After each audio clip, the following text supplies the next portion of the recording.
দক্ষিণ কলকাতা যাদবপুর বিধানসভায় তৃণমূল কংগ্রেস করে একটা মন্দির তৈরি করা, যার নাম হচ্ছে ভারত মাতা মন্দির। এবার একটুখানি অন্য প্রসঙ্গের দিকে আসি।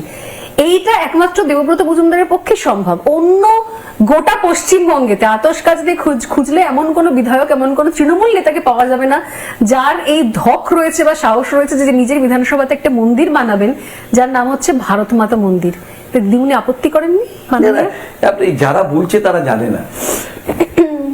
এই বিজয়গড়ে ভারতবর্ষের প্রথম ভারত মাতা পুজো হয় 1967। এই ভারত মাতা পুজোর অন্যতম চেয়ারম্যান ছিলেন মমতা ব্যানার্জি। আমি যখন বিজেপির কাউন্সিলর ছিলাম, আমিও এই ভারত মাতা পুজোর হত্যাকর্তা ছিলাম, এখনো আছি। ভারত মাতার সাথে আমাদের দলের আদর্শের কোনো বিভেদ নেই। সত্যি কি তাই? অবশ্যই। এবং আমি শুনুন, এই ভারত মাতায় সিদ্ধার্থ শঙ্কর রায় এসছেন, এই ভারত মাতার চেয়ারম্যান ছিল শোভনদেব চ্যাটার্জি, এই ভারত মাতার চেয়ারম্যান ছিল মমতা ব্যানার্জি, এই ভারত মাতার চেয়ারম্যান ছিলেন সৌগত রায়। এই যাদবপুর যারা বলে যে যাদবপুর বামপন্থার ধাত্রীভূমি, যাদবপুরই হলো আবার বামপন্থার বিরুদ্ধে জাতীয়তাবাদেরও ধাত্রীভূমি। আচ্ছা, এইখানেই প্রথম, তখন সমর ঘোষ জীবিত ছিলেন, বাবারা ছিলেন, কংগ্রেসের সমস্ত নেতারা ছিলেন, একটা অ্যাপলিটিক্যাল প্ল্যাটফর্ম হয়েছিল, যে চীন বিরোধী অ্যাপলিটিক্যাল প্ল্যাটফর্ম যাদবপুরে। জানেই না যে এরা বলতো চীনের চেয়ারম্যান আমাদের চেয়ারম্যান। আমরা বললাম কে বলেছে চীনের চেয়ারম্যান? ভাই আমাদের চেয়ারম্যান। ডেমোক্রেটিক অ্যাসোসিয়েশন তৈরি হয়েছিল, পঙ্কজ ব্যানার্জি কর্ণধার ছিলেন, আমার বাবারা ছিলেন, সবাই ছিলেন। এখানে কোনো রাজনীতি ছিল না, জাতীয়তাবাদীরা সব এক জায়গায় ছিল। 67 সালে ভারত মাতা পুজো তৈরি হয়েছে, যেখানে ডেমনটা ছিল ড্রাগন। এই যেহেতু 62 যুদ্ধের পর যখন একটা ক্লিয়ার ডিভিশন হয়ে গেল, সেই ডিভিশনটা হলো একদল ভারতের পক্ষে, একদল চীনের পক্ষে। চীনের পক্ষে কারা ছিল? সিপিএম। নকশা বারো আমি দেখলাম একদিন ওদের পেজ থেকে বলছে যে আমি ভারত মাতার মন্দির করছি, পরিচিত। কারণ আজও ভারত মাতা, আমি আজও বলি তঙ্গি দুর্গা দশ প্রণধারিণী কমলা কমলধর বিহারিণী বাণী বিদ্যা দায়িনী নমামিতা। এবং আমি গর্বিত ভারত মাতার মন্দির তৈরি করেছি, এবং আমার দল গর্বিত। দেখুন, এই বিধানসভায় এবার শেষ দিনে ধর্ম নিয়ে একটা কথা উঠল, হিন্দু ধর্ম নিয়ে কথা উঠল। গীতার থেকে বললাম, গীতায় ভগবান শ্রীকৃষ্ণ বলছেন যে যথা মাং প্রপদ্যন্তে তাংস্ততৈব ভজামহম মম বর্তানুবর্তন্তে মনুষ্যা পার্থৈব সর্বস্ব। হে পার্থ, তুমি শোনো, যে আমাকে যেমন ভাবে ডাকবে আমি তার কাছে তেমন ভাবেই দেখা।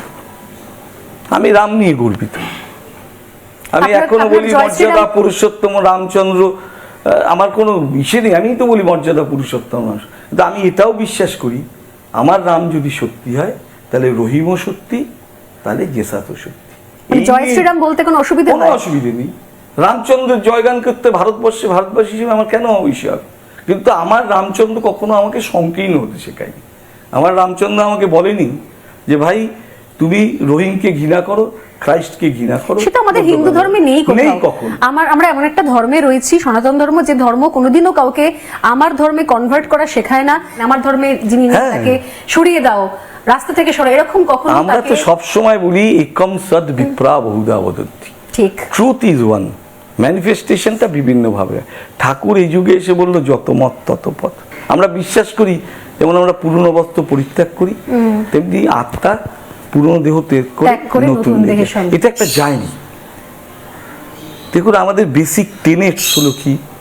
আমরা বলছি ন জাতু কাম কামনাং উপভোগন সম্মতি হবি কৃষ্ণ বর্তমেব এবি অভিবর্ততে।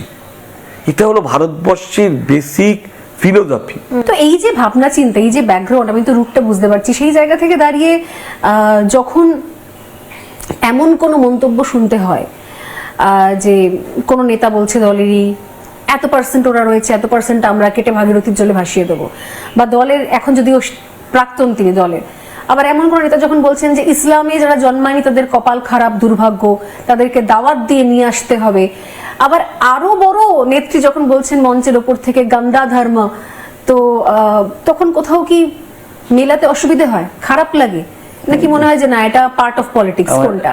আমরা বিশ্বাস সবাইকে করি, সংযুক্তিকরণে বিশ্বাসী আমরা আমরা। বিশ্বাস করি প্রত্যেক মানুষের ভাবনা আছে এবং প্রত্যেক ভাবনার পিছনেই কিছু সত্য আছে, তাই সব ভাবনাকে আমরা অ্যাকোমোডেট করি। এবং সেই কারণেই তো এত গুরু, এত হ্যাঁ, এই দেব, জন্যই তো ভারতবর্ষে দেবতা। আমাদের 33 কোটি দেবতা, আমাদের অ্যাকোমোডেট করতে কোনো অসুবিধা। আর তুমি যেটা বলছো তার মধ্যে দেখুন, হুমায়ুন কবির যেটা বলেছে দল তাকে অ্যাকসেপ্ট করেনি, মানেনি। কিন্তু কিন্তু সেই সময় কোনো শাস্তি দেয়ওনি। ববি পরে যখন বাবরি করতে গেলেন তখন ববি যেটা শাস্তি বলেছে, দেওয়া হলো, ববি যেটা বলেছে, ববি অস্বীকার করেছে, ববি এ কথা বলেন। আর আমাকে কেউ যদি জিজ্ঞেস করে, আমি ববিকে দীর্ঘদিন ধরে চিনি, 2000 সাল থেকে। আমি এটা তো অন কোনো রেকর্ড দেবব্রত বাবু, মানে উনি তো ক্যামেরার না সামনে না কোনো মাইক্রোফোনে বলেছেন। কোন প্রসঙ্গে বলেছে সেটা হলো সবচেয়ে বড়। একটা কথাকে আউট অফ কনটেক্সটে নেওয়া যায়। ববি কিন্তু সরাসরি অস্বীকার করেছে এই কথা, যে না আমি এইভাবে বলিনি, যে ইসলাম ধর্মেই খালি মোক্ষ পাওয়া যায় আর কোথাও পাওয়া যায় না। ববি অন রেকর্ড বলেছে। আর আমার দিদিমণি মমতা ব্যানার্জি বোধহয় ভারতবর্ষের সবচেয়ে বড় সেকুলার।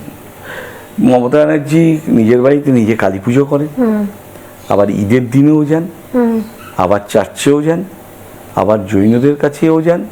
এটাই ভারতবর্ষ, এটাই ভারতের হিন্দু ধর্ম। নানা ধরনের কন্টেন্ট দেখার জন্য লাইক করুন, শেয়ার করুন আমাদের ফেসবুক পেজ, সাবস্ক্রাইব করুন আমাদের ইউটিউব চ্যানেল। পাশাপাশি অন্যান্য ব্রেকিং নিউজের জন্য অবশ্যই চোখ রাখুন রিপাবলিক বাংলায়।